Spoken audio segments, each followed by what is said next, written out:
Hey there, Cinemaster fans!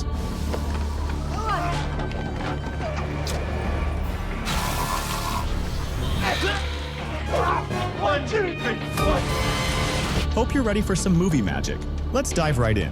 Our movie begins with a student named Flynn, who lives with his mother in a house by themselves. He has never been in a relationship before, and we learn that he is obsessed with studying and university to the point that he keeps studying until he reaches 30 years old. At that time, Flynn is standing inside a fake replica of the Great Pyramid, which is supposed to be in the archaeology college where he studies. Flynn tells his friends about the greatness of Egyptian history and says that the Great Pyramid is considered one of the 7 wonders of the world. It becomes clear that Flynn is becoming obsessed with ancient Egyptian civilization. He leaves the pyramid with his friends and helps them continue building the pyramid. He tells them that a long time ago, the pyramid was supposed to have a differently colored triangle on its top, and the purpose of this triangle was to distribute energy. But over the years, this part disappeared, and the pyramid became all one color. While he is talking to his friends, his professor comes and tells him that he has decided to expel him because he spent his whole life studying history to the point that he almost forgot he has another life he should live. The professor tells him not to come to school again and that he should find a real job to earn money and also look for a beautiful girl to marry so he can start a family because he is already 30 years old. Flynn tries to explain to his professor that he is happy with his current life and loves history very much, but his professor is not interested in what he says and immediately kicks him out. We then see an unknown person watching Flynn from a distance, looking very pleased that Flynn was expelled from school. Flynn returns home very sad because he doesn't know what to do with his life now. As soon as he arrives home, his mother opens the door for him, showing that she loves him very much and also wishes he would settle down and live his life like everyone else. She tells him that she arranged with her friend to have her daughter come and sit with him for a while. Before she can say anything else, the doorbell rings. His mother opens the door and Deborah enters, introducing herself to Flynn. They sit together to talk, and Deborah tells him she is a social worker, is also 30 years old and unmarried, and doesn't want to get married at all. She loves her single life and wants to spend the rest of her life among books without marrying or anything else. She also tells him that his mother forced her to come today. Flynn is, of course, impressed by her personality and intelligence, and that she is almost like him in everything. But he tells her that he also doesn't want to settle down and is very focused on his studies because he is obsessed with Egyptian history and ancient civilization. Deborah tells him that she doesn't want to be with him either, but advises him to settle down soon with a beautiful girl to fulfill his mother's wish. At night, Flynn is in his room studying to learn more about Egypt's great history, but he gets very tired from studying, so he sits on the floor to rest a little. At that moment, a pile of books falls from his bookshelf, and by coincidence, he finds among them an invitation for a job interview at the public library. Flynn decides to go the next day to apply for the job, as it is almost his only chance to learn and earn money at the same time. The next day, Flynn goes to the public library and is amazed by its beauty because it is very large. There are more than 1,001 people applying for the same job. Flynn stands in line until it's his turn, but before he enters the interview, he gets scared and nervous and doesn't want to go in. He thinks about going home and lying to his mother, telling her he failed the interview. But before he moves, the employee responsible for the interview calls him. We learn her name is Charlene. Flynn starts the interview and Charlene asks him why he wants the job. Flynn tells her he knows a lot about Egyptian history, as well as European history and ancient civilizations in general, and has great experience dealing with books and recommending good ones to read. Charlene tells him the job will be very difficult and that they need someone with skills no one else has. Flynn tells her he notices details no one else sees, and starts telling her about scars on her face and is so good that he can even guess when she got them. At that moment, Judson appears out of nowhere. He is the head of the public library and the same mysterious person who was watching Flynn before. Judson tells Flynn that he has been accepted for the job and that he has been watching him for a long time and is sure he is the only one who can do the job. Judson gives Flynn a tour around the library to show him exactly what his job will be. He tells him he won't be an ordinary librarian, but will be responsible for secrets and artifacts that no one in the world even knows still exist. Judson shows him artifacts from ancient civilizations, and Flynn is to be responsible for protecting them from theft. Among these artifacts is a legendary sword kept in a huge stone, and to remove the sword, one must be a great warrior. He then sees an ancient box, and as soon as he opens it, he finds inside it a very evil spirit from the other world. Judson tells him never to open this box again because the last time it was opened, it caused evil spirits to rule the earth for 1,000 years. Judson then tells Flynn to go quickly to tell his mother everything, and at that moment, the legendary sword comes out of its place by itself, flies in the air, and lands on Flynn's neck. Judson tells him that everything he saw in the library must remain a secret, and he cannot tell anyone or he will lose his life. Flynn promises not to tell anyone and then quickly leaves the library and goes home. At night, we see a treasure thief named Edward break into the library with his gang because he wants to steal the legendary spear that has been there for thousands of years. They attack Judson and the guards, knocking them unconscious. The next day, Flynn and Charlene arrive at the library and are shocked to see Judson lying on the ground.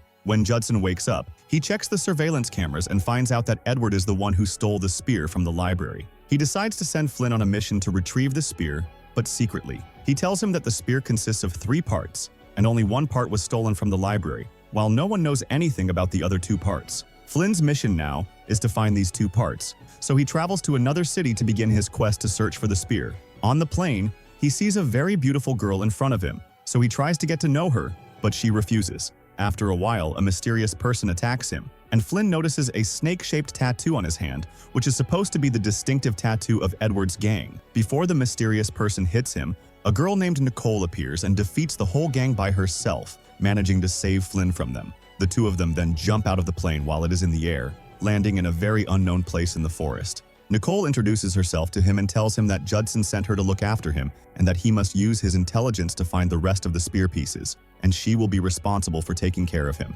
Flynn climbs to the top of a tree in the forest and, using his intelligence, manages to figure out where they are. He and Nicole keep walking in the forest to find any place to rest that is close to the location of the second piece of the spear. On their way, they see a huge bridge over the water. The bridge looks weak and about to collapse if they walk on it, but they have no other choice, so they are forced to cross it. In the middle of the bridge, the wood breaks under Flynn, and he is about to fall into the water, but Nicole manages to save him at the last moment. They continue on their way until they reach a very remote place in the forest and decide to rest there for a while. While they are talking, it becomes clear that Flynn is starting to like her, so he gets up to walk alone in the forest. He is shocked when he sees the gang's distinctive tattoo on the ground, so he rushes back to her and asks her to put out the fire. They sit in the dark until members of a Bedouin tribe appear and take them to the tribe's chief. There, Flynn uses his intelligence and manages to figure out the language they are speaking, which impresses the tribe chief greatly. He decides to let them rest in his tribe. The next day, Nicole wakes up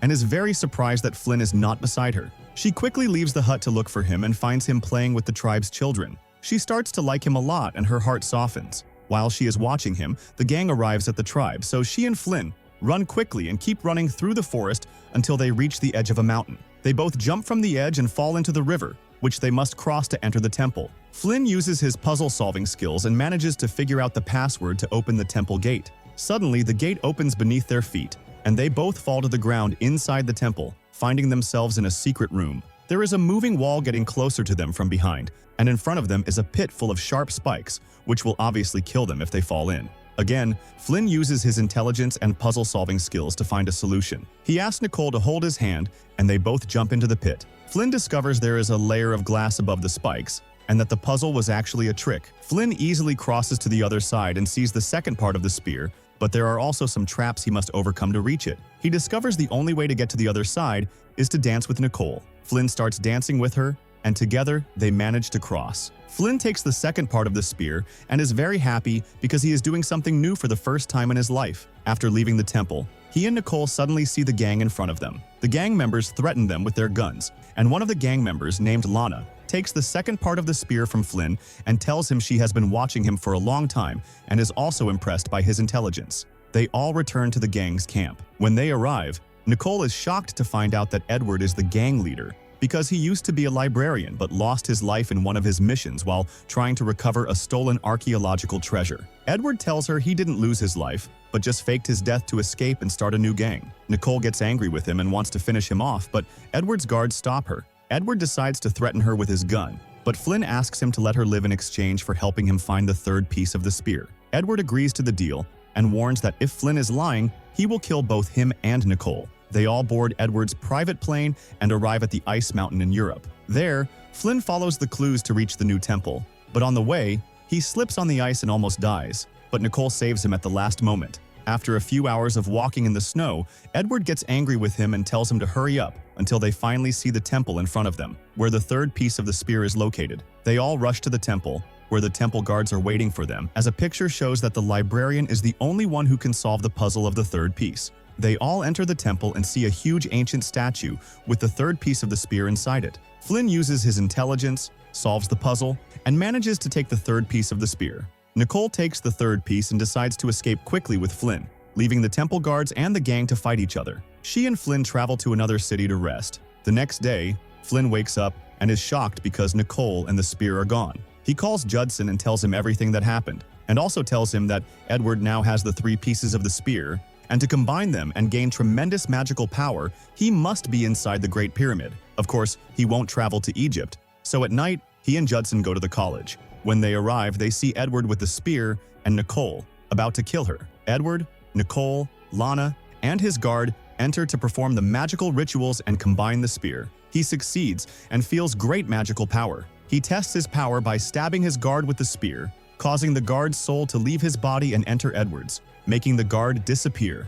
It's time to finish off Nicole, but Flynn attacks him, knocks him to the ground, and escapes with Nicole from the pyramid. Outside, they find the gang members waiting for them, so Flynn decides to leave Judson to fight them. Nicole goes to fight Lana, and Flynn re-enters the pyramid to take the spear from Edward. After a long battle between Judson and the guards, Judson easily defeats them, and Nicole also manages to defeat Lana and knocks her unconscious. She told her that she hated her a lot because they were both interested in Flynn. Then, inside the pyramid, after a huge battle between Flynn and Edward, and since he was the one who built the servant statue for the pyramid, he manages to make Edward crash into the pyramid walls until he knocks the statue at the top of the pyramid onto his head. Flynn is finally able to get rid of Edward, takes the spear from him, and then goes back to work at the library. There, Charlene is impressed by his intelligence because he managed to retrieve the entire spear again. So she decides to hang his picture among the other guardians of the library who are supposed to have lived and protected these artifacts for hundreds of years. 3 months later, Flynn is sitting with his mother in a city cafe, telling her about Nicole and saying that he likes her very much. His mother gets upset with him because she hasn't seen Nicole even once, and she asks him to look at any other girl in the cafe and marry her. Before she can finish her sentence, Nicole appears on her motorcycle, introduces herself to Flynn's mother, and tells Flynn that she's here for a new mission, and that there is a very dangerous gang called the Scorpions on their way to finish them off. Flynn has to say goodbye to his mother to start his new mission, gets on the motorcycle behind Nicole, and they drive off. The story ends here. I hope you enjoyed it as much as I did. If you did, make sure to subscribe for more awesome content. Thanks for watching,